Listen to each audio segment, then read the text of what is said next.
we are back with episode or part 2 of that same inheritance episode that we were playing. So I don't really remember what happened last time, but let's see. Okay. Instead, you find him standing on stage, his angry words directed at your father. What was happening? Man, nothing about you is humble. Vital, innocent blood is on your hands and you will pay. What is going on? A shot rings out and you watch horrified as your father falls. He shot him? All around you, the room bursts into chaos, and you rush forward, clutching your father's bleeding body to your chest. Okay. Dad? Dad? Oh no, he got shot. That was chapter 1. I mean, that was just the beginning. What was it reading? Chapter 1, blood is thicker than water. Okay, now the story starts. At the hospital, you pace the floor of a private waiting room until finally the doctors attending your father burst in. It's about time. Will somebody tell me something? What's going on? How is he? Where is he? Doctor, Miss Lodge, we have good news and bad news. Second doctor. We managed to stabilize your father, but the bullet is lodged in his brain and there's significant swelling. It's in his brain. We could operate, but there's a high likelihood your father would die on the operating table. Shock again. And if you don't? The doctors eye each other, not with your mouth open again, and the look they share makes your heart fall. Uh-oh. Doing nothing would guarantee his life, but his lifestyle would change dramatically.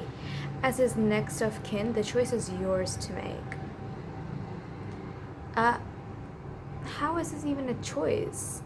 Let him rest. I'm not removing the bullet. He's gonna die then. Screw his lifestyle, save his life. We need to make sure you know what you're doing or asking. There is no way to know. Why are they so shocked all the time? They're just like, excuse me, mate, calm down. There's no way to know how he will respond to the damage to his frontal lobe. When he wakes up, there could be negative personality changes. I don't care. My father's whole life is a negative personality change. That doesn't mean you get to go rifling through his brain. Leave him alone, because I swear to God, if this hospital kills my father, the Vitali name will be on the outside by nightfall. All at once, the doors burst open again, and this time your father's wife, Elizabeth, strides into the room. Elizabeth Vital, still throwing your weight around? After all this time, I'd have thought you'd have learned by now that you don't have any... What? Elizabeth? Your stepmother's blistering gaze lands on the doctors, and at once they stiffen. Why are you asking the family bastard about my husband's care when I'm his power of attorney? You did not just call me a bastard. You're the bastard. Well, Thank God Elizabeth didn't get all shocked either. The question was rhetorical. Now that I'm here, I'll be making all of the decisions about my husband's care. And I'd rather risk surgery. Oh no, she's shocked. Elizabeth? Of course my dad made you his power of attorney, or he could die. I don't think she really cares if he dies, Elizabeth, so let's go for the first one. I'm just his flesh and blood. Why shouldn't the doctors listen to his gold-digging wife instead? Any gold your father has, I helped mine it. So you can bet your ass if anyone's getting a nugget, it's gonna be me. Elizabeth gets menacingly close, and it's all you can do to hold your ground.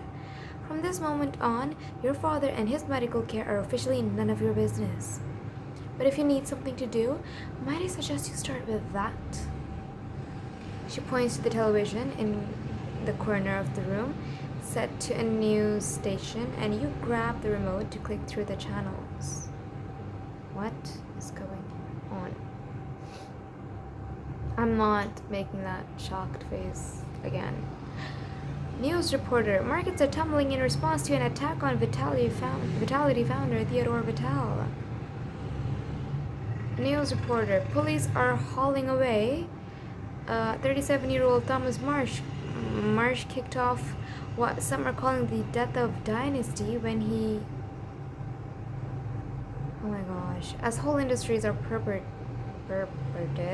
to be on the downswing as a result of the shooting, we can't help but wonder, is this the end for the global giant? No, it's not. I'm still alive. All of Dad's work is going up in smoke. It sure will, unless someone can stabilize the chaos. And isn't that your job, Miss VP of Business Strategy?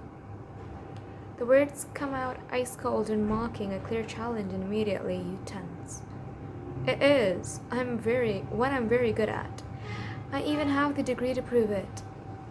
Degrees are just expensive toilet paper. If you want to impress me, go get some results. I am not trying to impress you, honey. You take your waiting car to the Vitality offices and bark out swift commands as you rush through the lobby, gaze fixed over your shoulder. Everyone who reports to me directly, I want you in the conference room in 1 hour. If you've got a hot date, cool it. Funeral, reschedule. Kids recital, for the rest of this news cycle, you are not the father. It's all hands on deck, people. But as you step out of the elevator and onto the office floor, you collide head-on with someone pacing in the narrow hallway.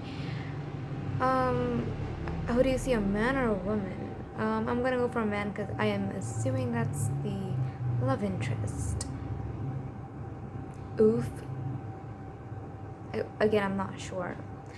Reflexively, you reach out to grab him. What? Gripping his muscled bicep as he snags your waist and draws you into the safety of his body. Why are you touching me? Why are you fucking touching me? Don't touch me, especially by my waist. The fuck? I am so sorry. I didn't see you coming and I decided to grab your waist. Oh my god, you're his daughter. You're Ronnie Lodge. And you managed to get past security. It's a wonder we're not all riddled with bullet holes. Guards. No, I'm George Fatiolova, Mr. Vital's new executive assistant. It's my first day. And you expect me to believe that? Right, well, not sure if you heard, but Mr. Vital won't be needing you today, or possibly ever. So if you'll excuse me... You give his arm a squeeze, a quick squeeze and thanks, but as you move to sidestep him, George blocks your path. He's really asking for it. I heard he'd been shot, but I thought I should still come, like you said. It's all hands on deck, right? Boy, don't push it. Look, I don't have time to babysit. Exactly. I still have to calm the sharks in the press room, head up a staff meeting, then calm a frantic board of directors. And that's just if I want to stand a chance of stopping a bear run on the market. And you're smiling. Why are you smiling?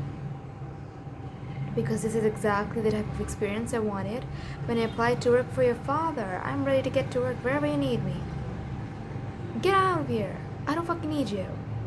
Please. Oh my god. What? We are not offering a daycare. His relentless excitement about things that have long since grown mundane to you, was endearing, but down the hall, you hear the press growing restless.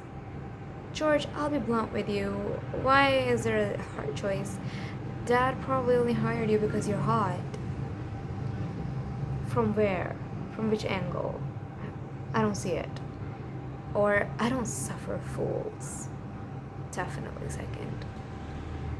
You're either useful or you're fired. He's still smiling. What an idiot.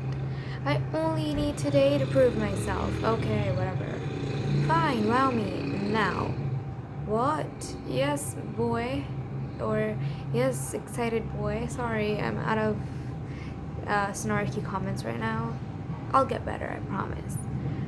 I've got a room full of press waiting on me and no more time. How can you help? George looks at you, wheels turning. Your clothes.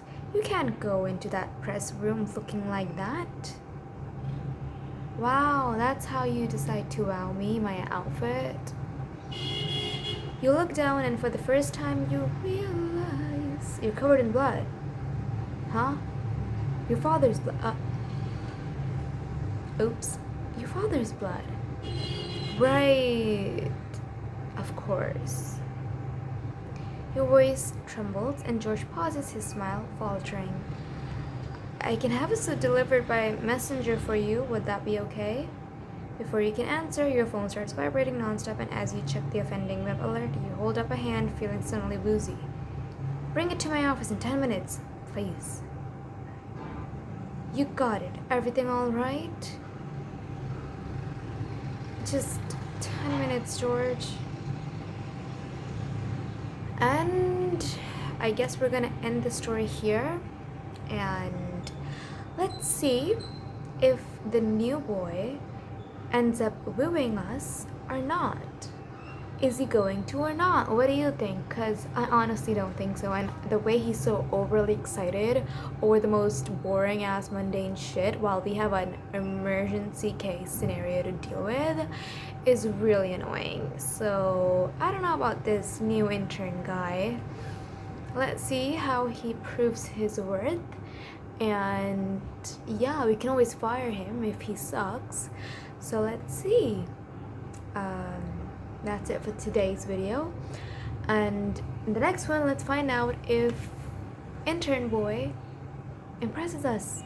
I'll see you in the next one. Bye bye.